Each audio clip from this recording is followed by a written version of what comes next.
Claddagh ring, sure it was my grandmother's. She wore it a lifetime and gave it to me. All through the long years she wore it so proudly. It was made where the Claddagh rolls down to the sea.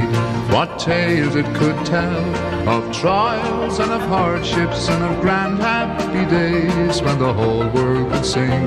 So away with your sorrow, 'twill bring love tomorrow. Sure everyone loves it, the old Claddagh ring, with a crown and a crest to remind us of honour, and clasping the heart that God's message would bring.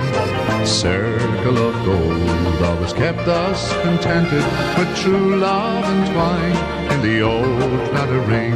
As she knelt at her prayers and thought of her dear ones, her soft gentle smile would charm a king on her worn hand. As she told me her story, you could see the bright glint of the old Claddagh ring. My thoughts today, though I'm far away, dwell on Tyrconnell's shores.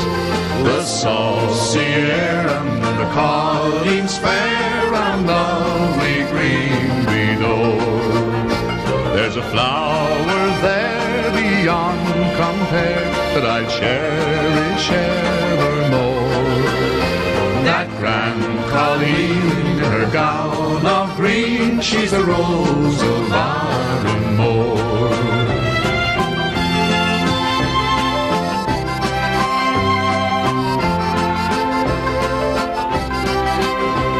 I was dreaming of old Ireland and Killarney's lakes and fells. I was dreaming of the shamrock and the dear old Shandon bell. My memory suggested in a vision bright and clear all the strange things that could happen if we had old Ireland here.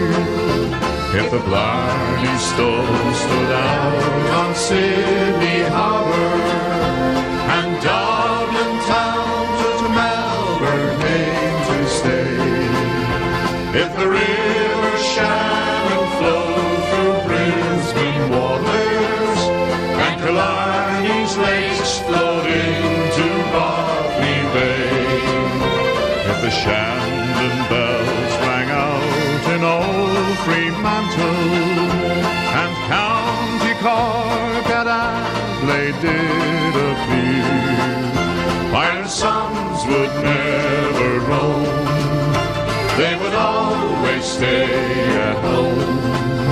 If we only had old Ireland over here, Ireland's sons would never roam, they would always stay at home. If we only had